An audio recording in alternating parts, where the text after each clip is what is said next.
Sa Mega Mall sila pumunta. Si Oliver ang nagtutulak ng wheelchair ni Daniel. Nanood sila ng isang English action movie.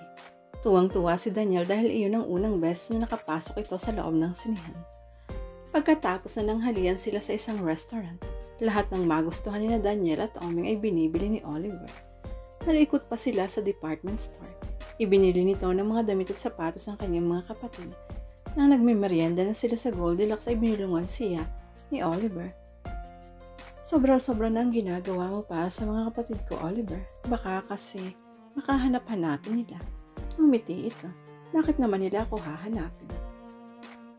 Nandito lang naman ako. Hindi habang buhay inariyan ka. Ang ibig kong sabihin, basta narito lang ako. Kapag sinabi mong umalis na ako, sakala ako mawawala sa tabi mo, ninyong magkakapatid. Nakahulog ang wika nito. Naguluhan na naman siya. Ang labis na nakapagpatunaw ng puso niya ay nang tumuloy sila sa isang tindahan ng wheelchair sa Ortigas. Ibinili pala nito ng isang modernong wheelchair si Daniel. Pinipindot lang iyon at kusa ng tatakbo. Hindi na kailangan na may magtulak doon. Maaari pang makapamasyal ng mag-isa sa labas ng bahay ang kanyang kapatid. Pumatak ang mga luha niya ng tuwang-tuwang nagpaikot-ikot si Daniel sa loob ng tindahang binilhan ng wheelchair. Sumisigaw pa ito. May kotse na, Daniel. Yehe, paulit-ulit na hiyaw nito. Naramdaman niya ang pagdantay ng isang kamay ni Oliver sa kanyang balikat. Napatingin siya rito. Hindi siya nakahumanang ipaloob nito sa kamay nito. Ang mukha niya at pinahid ng hinlalaki nito ang luhang nag-uunang pumatak sa pisngi niya. Para saan naman ang luhang yan? Titig na titig ito sa kanya nang itanong iyan. Hindi ko na alam kung paano ka mapapasalamatan. Sobra-sobra ng kabutihang ipinapakita mo sa amin. Hindi ko na alam kung paano makakaganti. Ngumiti ito. Masaya ako sa ginagawa ko. Hindi mo yan kailangang suklian. Gusto ko lang na maging masaya ka. Bakit? Tanong niya. Gusto niyang maging malinaw ng lahat. Dapat bang may dahilan ng bawat gagawin ng tao? Napahiya siya sa kanyang sarili. Masyado yata siyang naging mabilis sa pag-isip na may ibang dahilan si Oliver sa ginagawang pagtulong nito sa kanya. Hindi mo na itatanong. Isang social worker ang mami ko, kaya nasanay na akong makakita ng mga gaya ni Daniel. Naisip ko lang, hindi na kailangang pumunta sa mga institusyon para makakita ng taong pwedeng tulungan at kalingain. Lumingali-nga ka lang sa paligid at makikita mong maraming nangangailangan ng atensyon. Tuluyan na siyang napahiya sa sarili. Talaga lang palang may mabuting kalooban ito. Habang bumibiyahe sila pabalik sa malaking pulo, ay nakatulog sina Daniel at Omi. Marahil ay napagod ang mga ito. Gusto pa nga sana silang dalhin ni Oliver sa Star City pero siya na ang tumanggi. Masyado na silang gagabihin sa daan. Pagdating sa kanilang bahay, kinarga ni Oliver si Daniel para daw hindi na ito maabala sa pagtulog. Salamat uli. Aniya nang magkausap na sila nito sa sala. Nagpaalam na ni si Oming na itutuloy ang pagtulog. Wala na bang katapusan ng pasasalamat mo? Masyado ka kasing mabait. Talaga, baka maniwala na ako niyan. Umiti siya.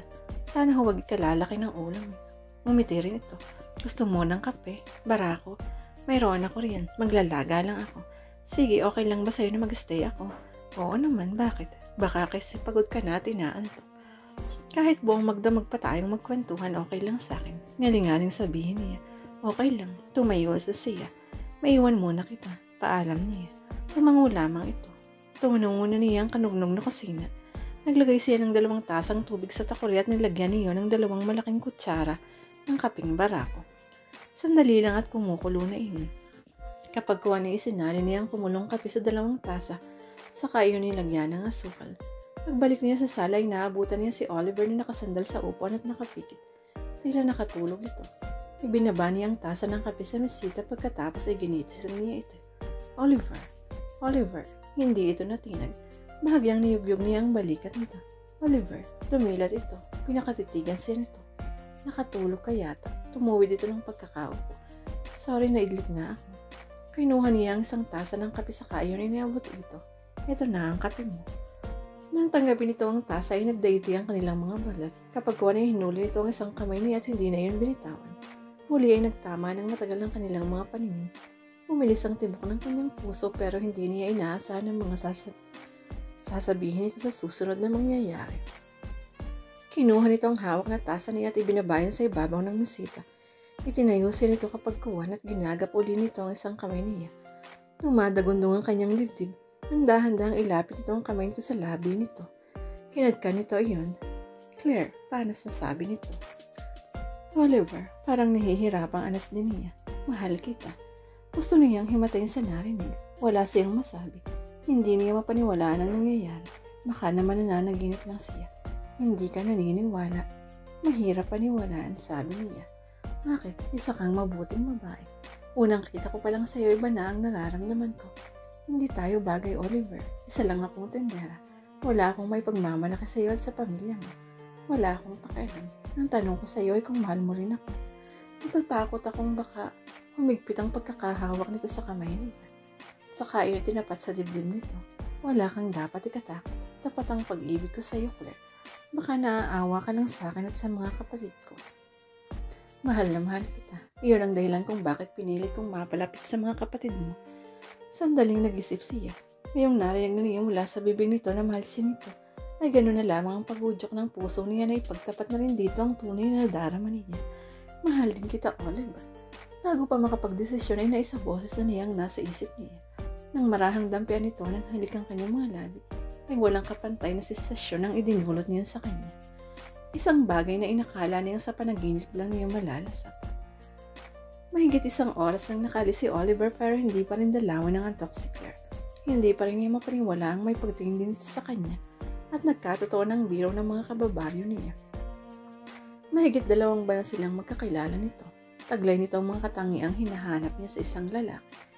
Pero hindi niya inaasahang magiging ganun kadali na magkakaroon sila ng unawaan. Napangiti siya. Sa dinami-rami ng mga nanliligaw sa kanya ay si Oliver na kailan lang niya nakilala nang nakasungkit ang matamis na niyang oo. Marahil ay ganun nga kahiwaga ang pag-ibig. Sabay silang nag-almusal ng magkapatid. Tigib na rin ang kaligayahan ng puso ni Claire. Omeng, aniya sa kapatid. Mula sa pagtitimpla ng kape ay sinulyapan siya ni Omeng. May sasabihin ako sa iyo. Ano? Nagtapat sa akin si Oliver kagabi. Napapitik ito sa hangin. Sabi ko na nga ba masama talaga ang tama nun sa'yo. At ikaw naman halatang halata rin na may gusto sa kanya. Hoy, ano ang sinagot mo? Sinagot mo na ba? Nahihiyang tumango siya. Wow, magkakabayaw na ako ng pogi na. Arkitekto pa. Sira, hindi porke kami na. Nangangahulugan na magiging mag-asawa na kami. Ate kapag niyaya ka niya magpakasal, pumayag ka na. Alalahanin mo. Hindi basta-basta si Kuya Oliver. Maraming babae nagkakagusto ka sa kanya. Baka maunahan ka pa ng iba riyan. Balita ko nga'y patay na patay sa kanya si Mika. Sinong Mika? Nakakunot ang noong tanong niya. Hindi mo ba kilala si Mika? Yung apo ni Mrs. Alfonso. Nag-aaral siya sa Maynila pero dahil sa kalokohan ay nakik-out sa pinapasokang eskwelahan. Kaya yun ipinatapon na raw dito ng parents niya. Baka sakali raw na tuminong siya rito. Sandaling nag-isip siya. Kilala ko na siya. Kapag ko sabi niya, anak siya ni Mrs. Alfonso, yung principal sa eskwelahan sa bayan. Kinabahan siya. Minsan naglalako siya ng kakanin ay nakasalubong niya si Mika. Nakasakay ito sa scooter nito. Napaka-sexy nito sa suot na short sleeveless tank. Pero ate, huwag kang mag-alala. Mabait naman si Kuya Oliver. Imposibleng ipagpalit ka nun kahit kanino. Sumang-ayon siya sa sinabi nito. Saka may tiwala naman ako sa kanya. Ano naman pala.